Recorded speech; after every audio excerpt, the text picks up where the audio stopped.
చేసుకుందామండి. యోహాను సువార్త 3వ అధ్యాయము 16వ వచనాన్ని చదువుకుందాం. యోహాను సువార్త 3వ అధ్యాయము 16వ వచనం. దయచేసి సోదరులు కొంత చదవాలని మనం చేస్తున్నాం. దేవుడు లోకమును ఎంతో ప్రేమించెను. దేవుడు లోకాన్ని ఎంతో ప్రేమించాడు. అంటే కీర్తనలు 11వ కీర్తన 7వ చరణం. యెహోవా నీతిమంతుడు, ఆయన నీతిని ప్రేమించువాడు.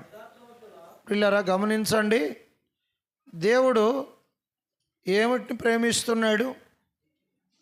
లోకములో ఉన్న వారిని అందరినీ ప్రేమిస్తున్నాడు, కానీ ఆయన పాపములో ఉన్నవారిని ఏం చేస్తున్నాడు? నీతి మార్గములో నడిపించడానికి ఆయన శిలువలో విలువైన రక్తం ఎవరు ఆశ్రయిస్తారో వారు ఏమవుతారు? నీతిమంతులుగా తీర్చబడతారు. కాబట్టి దేవుడు నీతిమంతులను ఏం చేసేవాడు? ప్రేమించేవాడు. లోకములో దేవుడు లోకమును ఎంతో ప్రేమించినంటే ఇక్కడ చెప్తున్నాడు 11వ అధ్యాయంలోను 7వ వచనంలో 7వ చరణం కదా, 11:7లో దేవుడు నీతిని ప్రేమించేవాడు. ఏమిటిని ప్రేమించేవాడు? నీతిని ప్రేమించేవాడు. నీతిమంతుడు, ఆయన నీతిని ప్రేమించేవాడు. కింద ఏమన్నాడు? యథార్థవంతులు ఆయన ముఖ దర్శనం చేస్తారు. ఎవరంట చేసేది? యథార్థవంతులు. ఇటీవల ఈ వారమంతా కూడా కొన్ని గృహాలు దర్శించొచ్చాను. ఒక స్థలంలో ఒక సహోదరుడు అన్నాడు, దేవుడు నాకు ఎప్పుడు మతికిస్తే నేను చిన్న చిన్న తప్పులు పొరపాట్లు చేస్తున్నాను, అవన్నీ మానుకున్న తర్వాత వస్తాను నేను ప్రార్థనకి ఆరాధనకి అంటున్నాడు. చూడండి ఎట్లా ఉందో. ఎప్పుడో దానికి డేట్ టైం ఎప్పుడు మరి ఆ విషయాలు చెప్పలే. అసలు మనం ఎక్కడున్నాం? ఏం ఆలోచన చేస్తున్నాం? ఇంకా అట్లే పాపంలోనే నిలిచి ఉంటే ప్రభు ఏమన్నాడు? నేను వెళ్ళే స్థలానికి మీరు రాలేరు. మందిరానికి రాలేనోడు కదా, సంఘానికే రాలేనోడు ఇక మహిమకి ఎట్లా వస్తాడు? ఆలోచన చేయండి. మహిమకి ఎట్లా వస్తాడు? దేవుని సన్నిధికి వస్తేనే కదా దేవుని మాటలు విని దేవుని వాక్యము మనల్ని శుద్ధి చేసేది కదా, పరిశుద్ధపరిచేది, మన లోటుపాట్లను సరిదిద్దేది, సరైన దారులు మనల్ని నడిపించేది. అట్లా మనం నడుచుకుంటే ఆయన మనల్ని ఏం చేస్తాడు? ప్రేమించేవాడుగా ఉన్నాడు. దేవుడు ఎవరిని ప్రేమిస్తాడండి? నీతిమంతులను ఆయన ప్రేమించేవాడు. నీతిని ప్రేమించేవాడు కదా, నీతిని ప్రేమించేవాడు. యథార్థవంతులు ఏం చేస్తారంటే ఆయన ముఖ దర్శనము చేసేదరు. యథార్థత లేదు కాబట్టి ఈనాడు చాలామంది సంఘానికి రావడంలా. అదో ఆయన చెప్పినట్లుగా కొన్ని ఏమున్నాయి? పొరపాట్లు ఉన్నాయి. ఇంకా పొరపాట్లలో అట్లే ఉంటే దేవుని ఉగ్రత నిలిచి ఉంటుంది. పాపమును విడిచి ప్రభు దగ్గరికి రావాలి. మోయాబును విడిచి ఎక్కడికి వచ్చారు? రూతు, నయోమి బెత్లెహేముకు వచ్చారు. అప్పుడే వారి జీవితం మరలా కట్టబడింది. వారు ఆశ్చర్య రీతిగా పరిగెరుకునే వాళ్ళే ఓనర్లు అయిపోయారు కదా. కాబట్టి ప్రియులారా గమనించండి, పాపమును విడిచి వచ్చే ప్రభువుకు మనం ఏమవుతాము? ప్రియ కుమారులము, కుమార్తెలమవుతాం. ఆయన పాపములు క్షమించేవాడు, నెమ్మది సమాధానం ఇచ్చేవాడు. 37వ కీర్తన చూద్దాం. 37వ కీర్తన సమయానికి వదులుతాను, చూస్తూ ఉన్నాను ఎట్లా సమయం అని. ఇంకా ఉందిలేండి, ఏం పర్వాలే. 37వ కీర్తన 28వ చరణం. 28వ చరణం చదువుదాం. ఏలయనగా యెహోవా న్యాయమును ప్రేమించువాడు. ఏం ప్రేమించేవాడు? ఆయన న్యాయమును ప్రేమించేవాడు. ఏమి న్యాయం చెప్పండి? అన్యాయస్తులు దేవుని రాజ్యానికి వారసులు కానేర్రని మీతో చెప్పుచున్నాను అన్నాడు కదా. ఎవరు వారసులు కాలేరు? వారం కదా, వారం అంతా పొందాము మేలులు కదా. పాట కూడా పాడుకుంటాం. వారమంతా పొందిన మేలన్నిటికై కృతజ్ఞతాస్తుతులు చెల్లించుటకై. ఎందుకు వచ్చాం మనము? కృతజ్ఞతాస్తుతులు. దేవుడు మేలు చేశాడు. మరి ఎక్కడ పడితే అక్కడ ఉంటే ఎట్లా? ఇంకా లోకంలో పాపంలో మునిగి ఉంటే శిక్ష తప్పదు. శిక్ష నుండి విడిపించేవారు ఎవరు లేరు. కాబట్టి ఆయన ప్రేమించేవారిని ఆయన శిక్షిస్తాడని దేవుని వాక్యంలో రాయబడి ఉంది. ఆయన ప్రేమించేవారు ఏమవుతారు? దేవుని వాక్యంలో యోహాను సువార్తలో రాయబడి ఉంది, పిల్లరా నీవు ప్రేమించిన వాడు రోగి అయి ఉన్నాడు అని చెప్పి వాక్యంలో రాయబడి ఉంది.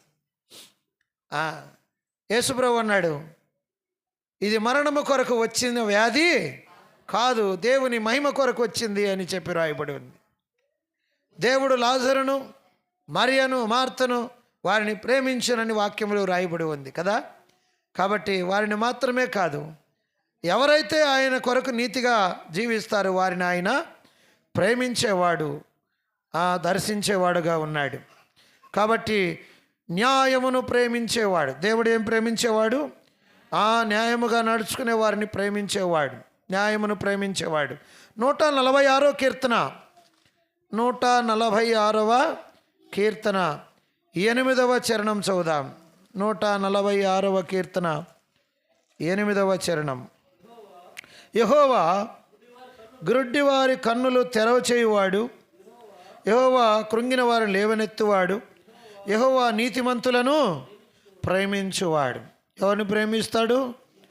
నీతిమంతులు. యేసు ప్రభు రక్తంలో కడగబడి విమోచించబడిన వారు ఆయన ప్రేమించేవాడుగా ఉన్నాడు.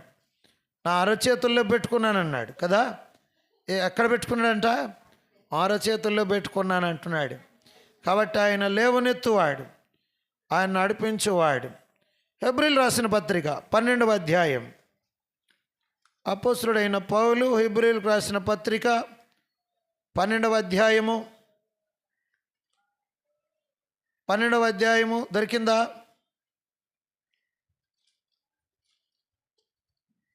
12వ అధ్యాయము 6వ వచనం. 12వ అధ్యాయం 6వ వచనం. దొరికిన వాళ్ళు అట్లా పెట్టుకోండి, నేను చదువుతాను. ఇది ఎందుకంటే లైవ్లో ఉంది, మరి అక్కడ కూడా రికార్డు కావాలి కదా. 6వ వచనం, 12వ అధ్యాయము 6వ వచనం ఏమని రాయబడిందో చూద్దాం.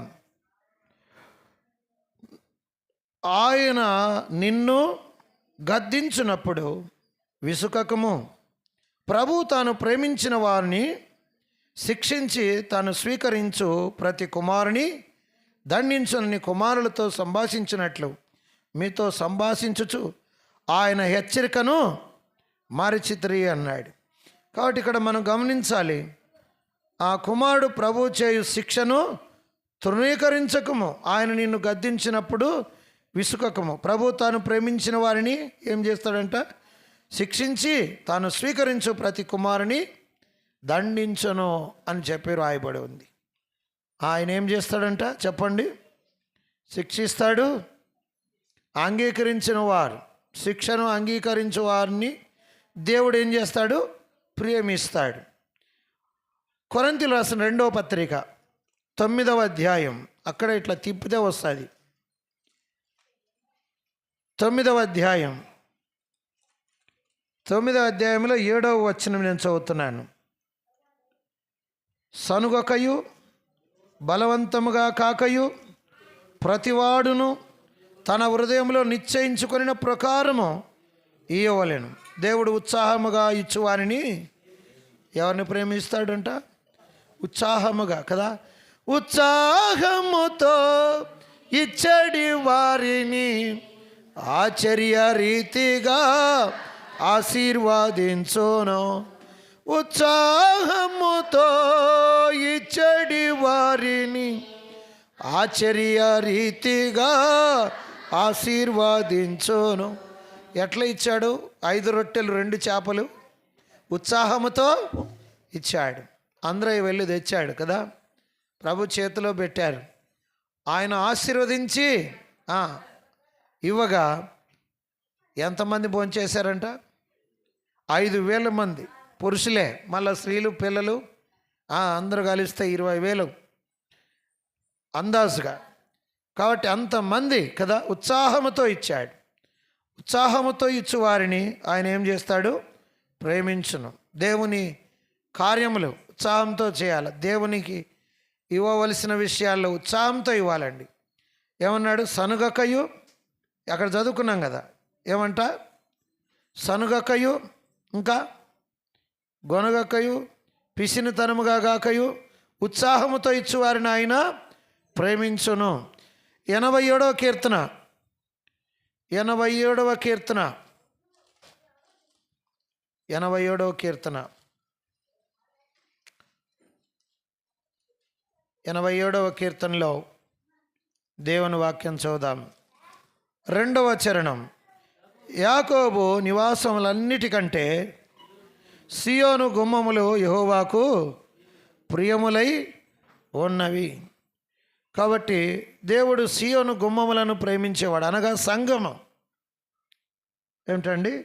ఆయన సంఘమును ప్రేమించి, అది కలంకమైనను ముడతైనను మచ్చ అయినను ఏదీ లేక అని ఎఫెసీ పత్రికలో మనం చూస్తాం కదా. సంఘమును ప్రేమించి ఏం చేశాడు? తన ప్రాణమును పెట్టాడు. కాబట్టి ఆయన సంఘమును ప్రేమించేవాడు కదా, ఆయన పిల్లలను ప్రేమించేవాడు. యోహాను సువార్త 13వ అధ్యాయం. యోహాను సువార్త 13వ అధ్యాయము. యోహాను సువార్త 13వ అధ్యాయం మొదటి వచనం. గట్టిగా చదవండి. తాను ఈ లోకము నుండి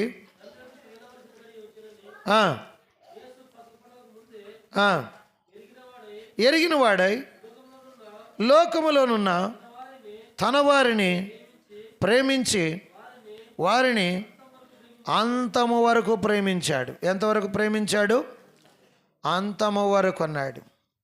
అంతము వరకు కాపాడు దేవా, అంతము కాపాడు దేవా, నీవేన కాపరివి, నీవేన మంచి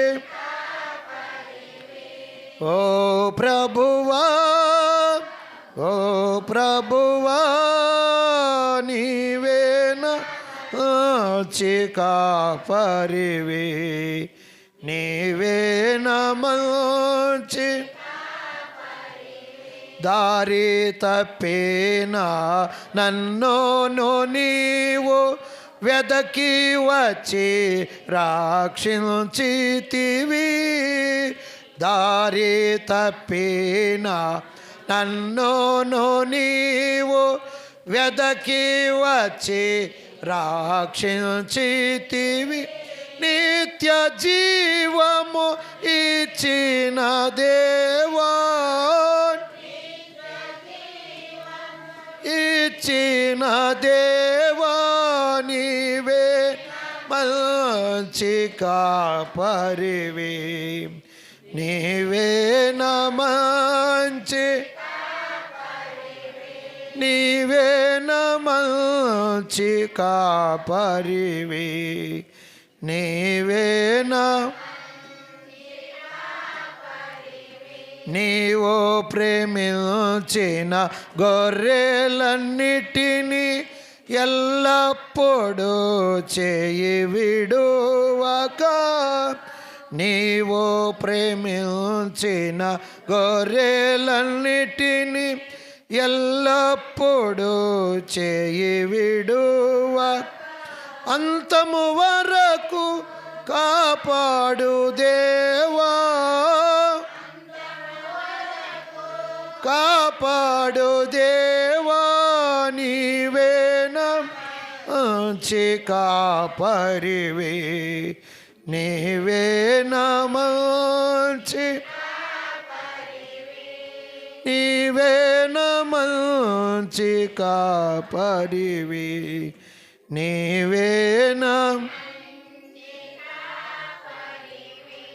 దేవుడు తన వారిని అంతము వరకు ప్రేమించును. ఎంతవరకు అంట? అంతము వరకు, లోకములో ఉన్నంత వరకు. కాబట్టి 7 విషయాలు మనం నేర్చుకున్నాం.